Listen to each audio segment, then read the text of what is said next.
Hello guys, welcome to our YouTube channel study with M. आज मैं आप सभी के लिए काफ़ी इंपॉर्टेंट वीडियो लेके आई हूँ। तो देखिए, आपके आगामी उत्तराखंड पुलिस के एग्ज़ाम के रिगार्डिंग हमारे द्वारा Uttarakhand police special mock series start की गई है, जिसका पार्ट 47 आज मैं आप सभी के लिए लेके आई हूँ।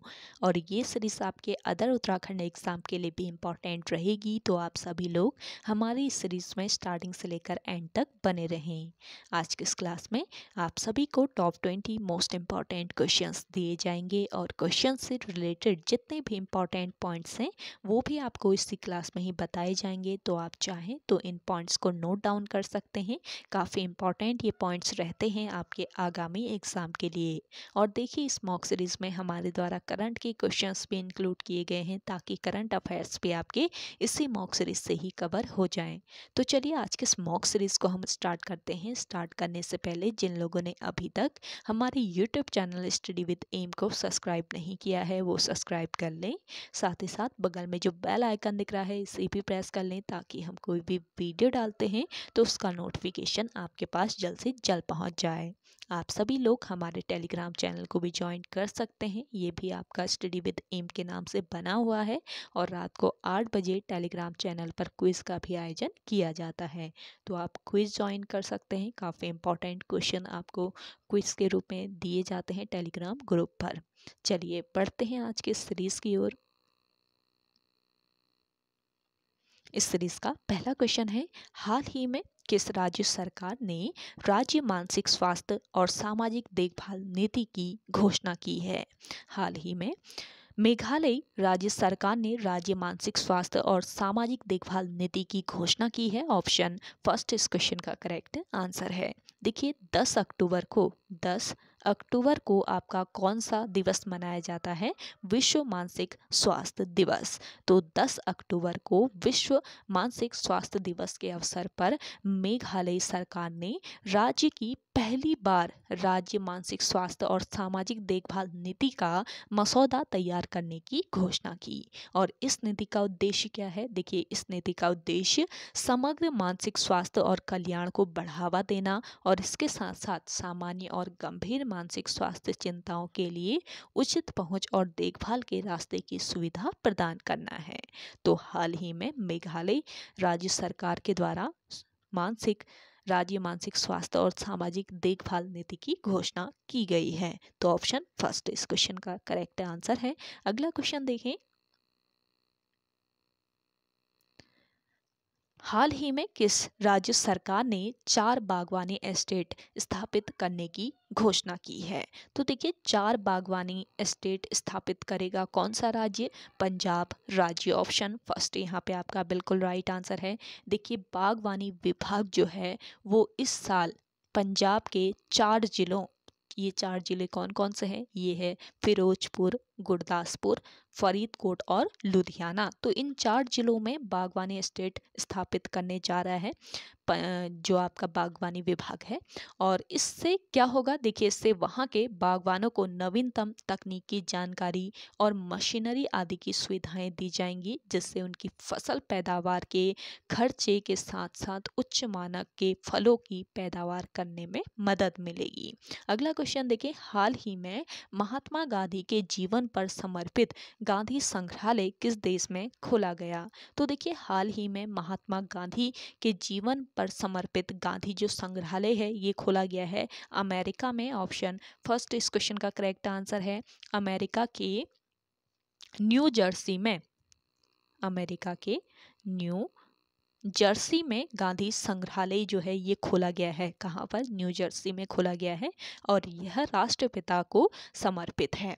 अमेरिका का ये पहला संग्रहालय है, ये ध्यान रखेंगे। गांधी जी का ये पहला संग्रहालय है जो कि अमेरिका में है और यह संग्रहालय मार्टिन लूथर किंग फाउंडेशन के साथ संभवतः भागीदारी करेगा, जिसमें आधुनिक युग के 2 सबसे महान लोगों के जीवन और उनके संदेशों को, लोगों के जीवन और उनके महान जो लोग हैं तो उनके जीवन और उनके संदेशों को प्रदर्शित किया जाएगा। ये ध्यान रखेंगे, आधुनिक युग के 2 सबसे महान लोगों के जीवन और उनके संदेशों को इसमें इस संग्रहालय में क्या किया जाएगा, प्रदर्शित किया जाएगा। अगला क्वेश्चन देखें, श्री सिद्ध पीठ मंदिर सिद्धबली नाम से डैश में स्थित है। तो देखिए श्री सिद्धबली मंदिर, सिद्धपीठ मंदिर जो कि सिद्धबली नाम से फेमस है, ये कहाँ पर स्थित है ये बताना है। तो देखिए ये स्थित है आपके कहाँ पर, कोट द्वार में। ऑप्शन फर्स्ट यहाँ पे आपका राइट आंसर है।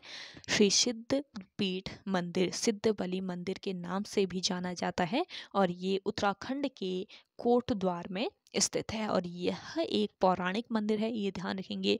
ये जो मंदिर है ये एक पौराणिक मंदिर है और मान्यता है कि यहाँ तप साधना करने के बाद सिद्ध बाबा को हनुमान जी की सिद्धि प्राप्त हुई थी। अगला क्वेश्चन देखें, उत्तराखंड में राष्ट्रपति शासन कब लगाया गया, काफ़ी इंपॉर्टेंट है। तो देखिए उत्तराखंड राज्य में राष्ट्रपति शासन लगाया गया था 27 मार्च 2016 को। ऑप्शन थर्ड इस क्वेश्चन का करेक्ट आंसर है। उत्तराखंड राज्य में राष्ट्रपति शासन जो है 27 मार्च 2016 को लगाया गया था। किसी राज्य में राष्ट्रपति शासन की सिफारिश जो है ये उस राज्य के राज्यपाल राष्ट्रपति से करते हैं और राष्ट्रपति अनुच्छेद 356 के तहत, ये ध्यान रखेंगे राष्ट्रपति जो हैं ये अनुच्छेद 356 के तहत उस राज्य में राष्ट्रपति शासन का आदेश देते हैं। तो ये ध्यान रखें। अगला क्वेश्चन देखें, वर्ष 1563 में अल्मोड़ा को राजधानी बनाया गया। तो देखिए वर्ष 1563 में अल्मोड़ा को राजधानी बनाया गया, किसके द्वारा, चंद राजाओं द्वारा। ऑप्शन फर्स्ट यहाँ पे आपका राइट आंसर हो जाएगा। देखिए 14वीं शताब्दी के बाद संपूर्ण कुमाऊं क्षेत्र पर चंद वंश का प्रभुत्व स्थापित हो गया और इस वंश का संस्थापक कौन था, आप सभी को पता ही होगा संस्थापक कौन है। जल्दी से आप कमेंट सेक्शन में कमेंट करके बताएं। और देखिए चंद जो राजा थे, तो चंदों ने नैनीताल, अल्मोड़ा, पिथौरागढ़ व नेपाल के कुछ हिस्सों को अपने राज्य के अधीन किया था और 1512 से लेकर 1530 ईस्वी के मध्य चंद राजा भीष्मचंद ने अपनी राजधानी चंपावत से स्थानांतरित कर कहाँ पर स्थापित की थी, अल्मोड़ा में स्थापित की, जो कि कल्याण चंद तृतीय के समय 1560 में बनकर पूर्ण हुई। तो किसके समय स्थानांतरित की और कब राजधानी बनी ये भी आपको पता रहना चाहिए। अगला क्वेश्चन देखें। अगला क्वेश्चन है, वर्ष 1995 में कल्याण सिंह रावत द्वारा मैती आंदोलन की शुरुआत किस स्थान से की गई, काफ़ी महत्वपूर्ण है। ये क्वेश्चन जो है ये पूछा गया क्वेश्चन है आयोग के द्वारा, उत्तराखंड के लोक सेवा आयोग के द्वारा ही ये क्वेश्चन पूछा गया है कि मैती आंदोलन के प्रवर्तक कौन थे, इस तरीके से पूछा गया है। अब देखिए मैती आंदोलन कब हुआ था, एक क्वेश्चन तो यहीं से बन जाता है आपका। वर्ष 1995 ईस्वी में मैती आंदोलन हुआ था और इस आंदोलन के प्रवर्तक कौन थे पूछा जाए तो कौन थे, कल्याण सिंह रावत थे। और अब बताना है कि इस मैती आंदोलन की शुरुआत किस स्थान से हुई थी। तो यहाँ पे आपका राइट आंसर हो जाएगा ऑप्शन सेकेंड, ग्वालदम से इस आंदोलन की शुरुआत हुई थी। ये ध्यान रखेंगे, काफ़ी इंपॉर्टेंट ये क्वेश्चन है, इसको आप जरूर ध्यान में रखेंगे। वर्ष 1995 में कल्याण सिंह रावत द्वारा मैती आंदोलन की शुरुआत जो है ये ग्वालदम कस्बे से की गई थी और मैती एक भावनात्मक पर्यावरण आंदोलन था। मैती जो आंदोलन था ये एक भावनात्मक पर्यावरण आंदोलन था, भावनाओं से जुड़ा हुआ ये एक पर्यावरण आंदोलन था और इसके अंतर्गत शादी के समय दुल्हा दुल्हन एक फलदार पौधे का रोपण करते थे। अगला क्वेश्चन देखें, वन कानूनों से संबंधित कांड था। देखिए आपको यहाँ पे 4 ऑप्शन दिए हैं, तिलाड़ी कांड, हरारी कांड, रूपारी कांड या इनमें से कोई नहीं। आपको बताना है कि कौन सा ऐसा कांड था जो कि वन कानूनों से संबंधित था। तो देखिए वन कानूनों से संबंधित जो कांड था ये था आपका कौन सा कांड, ये कांड था कौन सा कांड, तिलाड़ी कांड। ऑप्शन फर्स्ट यहाँ पे आपका राइट आंसर है। देखिए तिलाड़ी कांड वन कानून से संबंधित था और 30 मई 1930 ईस्वी को यमुना के किनारे स्थित तिलाड़ी के मैदान में वन कानूनों को सुनिश्चित करने हेतु सैकड़ों ग्रामीण जो हैं ये क्या कर रहे थे, पंचायत कर रहे थे। और इसी दिन टिहरी रियासत के राजा नरेंद्र शाह के दीवान चक्रधर जुयाल के नेतृत्व में सेना ने ग्रामीणों को घेर कर अंधाधुंध गोलियां चलानी शुरू कर दी थी, जिसमें सैकड़ों ग्रामीण शहीद हो गए थे। और तिलाड़ी कांड को रवाई, ढांढक और गढ़वाल के जलियांवाला बाग कांड के नाम से भी जाना जाता है, तो ये ध्यान रखेंगे। अगला क्वेश्चन देखिए, उत्तराखंड में श्रीयंत्र टापू स्थित है। देखिए उत्तराखंड में जो श्रीयंत्र टापू है ये कहाँ पर स्थित है, श्रीनगर में स्थित है। उत्तराखंड में श्रीनगर में स्थित है आपका श्रीयंत्र टापू। और देखिए आदि गुरु शंकराचार्य का इस स्थान से विशेष जुड़ाव रहा है। श्रीनगर ही वह स्थान है जहाँ पर आदि गुरु शंकराचार्य को देवी की शक्ति का क्या हुआ था, भान हुआ था। और उन्होंने ही विशाल पत्थर पर खींचे गए श्री यंत्र को उठाकर अलकनंदा नदी में फेंक दिया था। और 10 नवंबर 1995 ईस्वी को श्री यंत्र टापू कांड में यशोधर बेंजवाल व राजेश रावत शहीद हुए थे। ये ध्यान रखेंगे, आपसे पूछा जाए कि श्री यंत्र टापू कांड कब हुआ था, तो 10 नवंबर 1995 को ये कांड हुआ था, जिसमें यशोधर बेंजवाल और राजेश रावत जो हैं ये शहीद हो गए थे। अगला क्वेश्चन देखें। अगला क्वेश्चन है, निम्नलिखित नदी युग्मों में से सुमेलित नहीं है। तो देखिए कौन सी ये नदी युग्म है जो कि सुमेलित नहीं है, ये आपको बताना है। यहाँ पे आपका राइट आंसर हो जाएगा ऑप्शन सी, विष्णु गंगा, धौली गंगा, पूर्वी। देखिए यहाँ पे आपको नदियाँ और उसकी सहायक नदियाँ दी हैं। सरयू की सहायक नदी जो है ये पनार नदी है, बिल्कुल राइट आंसर है आपका। यहाँ पे काली की धौली गंगा है, काली की धौली गंगा नहीं, गोरी गंगा है, ये करेक्ट कर लीजिएगा, गोरी गंगा। काली की सहायक है गोरी गंगा। और भागीरथी की सहायक नदी है जाद गंगा, जाद गंगा। विष्णु गंगा की सहायक पूरी धौली गंगा नहीं है, तो ये आपका इनकरेक्ट हो जाएगा। अगला क्वेश्चन देखिए, पश्चिमी घाटों और पूर्वी घाटों का मिलन स्थल है। तो देखिए पश्चिमी घाटों और पूर्वी घाटों का जो मिलन स्थल है वो क्या कहलाता है, ये है कौन सा स्थान है, ये है आपकी नीलगिरी पहाड़ियाँ। ऑप्शन 4 यहाँ पे आपका बिल्कुल करेक्ट आंसर हो जाएगा। पश्चिमी घाटों और पूर्वी घाटों का मिलन कहाँ पे होता है, नीलगिरी पहाड़ियों में होता है, ये ध्यान रखेंगे। और पश्चिमी घाटों और पूर्वी घाटों का मिलन स्थल है नीलगिरी पहाड़ियाँ। और नीलगिरी जो पहाड़ियाँ हैं, नीलगिरी पहाड़ियों में सबसे ऊंची चोटी पूछा जाए कौन सी है, तो इन पहाड़ियों में सबसे ऊंची जो चोटी है इसका नाम है दोदा बेटका, दोदा बेटका इसका नाम है। ये सबसे ऊंची पहाड़ी है नीलगिरी पहाड़ी की, जिसकी ऊंचाई की अगर हम बात करें तो 2637 मीटर इसकी ऊंचाई है, दोदा बेटका की। अगला क्वेश्चन है, निम्नोक्त दर्रों में से कौन सा दर्रा सतलज घाटी में पड़ता है। तो देखिए सतलज घाटी में पड़ने वाला दर्रा है आपका कौन सा, शिवकिला दर्रा। ऑप्शन 3 यहाँ पे आपका करेक्ट आंसर है, शिवकिला दर्रा। किस राज्य में, हिमाचल प्रदेश, हिमाचल प्रदेश राज्य में जास्कर श्रेणियों में स्थित है, जो कि सतलज घाटी में पड़ता है। अगला क्वेश्चन देखें। अगला क्वेश्चन है, सेशन पसंद आ रहा है आप सभी को तो लाइक कर लीजिए। जिन लोगों ने अभी भी हमारे YouTube channel study with M को सब्सक्राइब नहीं किया है वो सब्सक्राइब कर लें, और ज़्यादा से ज़्यादा आप इसे शेयर कीजिएगा इस सेशन को अपने दोस्तों के साथ, अपने व्हाट्सएप ग्रुप्स में। सुबह 10 बजे आपको काफ़ी महत्वपूर्ण सीरीज़ प्रोवाइड कराई गई है, 50 क्वेश्चन का आपको यूनिक सेट दिया गया है। तो जिन लोगों ने नहीं देखा है अभी तक, स्टडी विद एम पर आप विजिट करके उसको देख सकते हैं। और प्लेलिस्ट भी आज ही बना दी जाएगी उस नई सीरीज़ की, तो आप सभी लोग उस नई सीरीज़ को ज़रूर ज्वाइन कीजिएगा और बताइएगा आपको वो सीरीज़ कैसी लगी।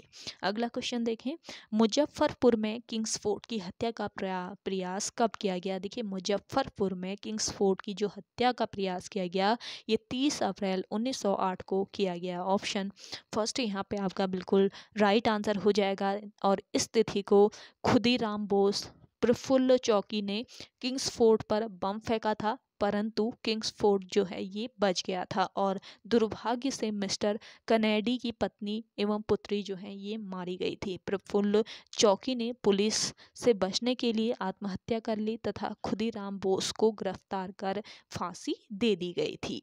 तो ये जो हत्या हुई थी ये कब हुई थी? वर्ष 1908 में। अगला क्वेश्चन है, चौसा के युद्ध में शेरशाह ने किसको हराया था?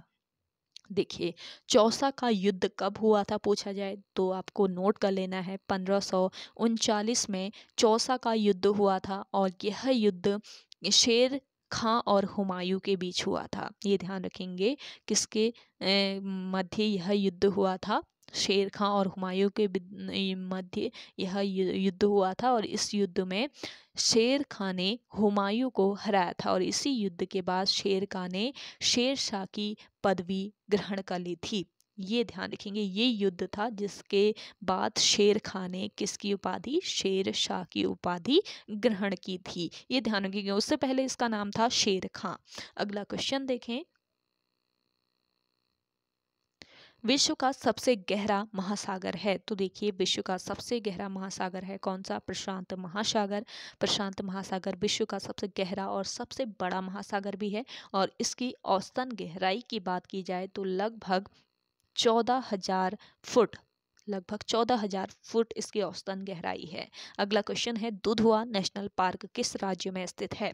दुधवा नेशनल पार्क है आपके कहाँ पर? उत्तर प्रदेश राज्य में। ऑप्शन थर्ड यहाँ पे आपका बिल्कुल करेक्ट आंसर है। देखिए, दुधवा नेशनल पार्क उत्तर प्रदेश के लखीमपुर खीरी में स्थित है और यह बाघों और बारहसिंघा के लिए काफ़ी फेमस है और वर्ष 1977 ईस्वी में इसको राष्ट्रीय उद्यान यानी कि नेशनल पार्क बनाया गया। ये ध्यान रखेंगे, काफ़ी महत्वपूर्ण क्वेश्चन पॉइंट आपको यहाँ पे बताए जा रहे हैं क्वेश्चन के साथ साथ, तो आप उन्हें नोट कर लीजिए।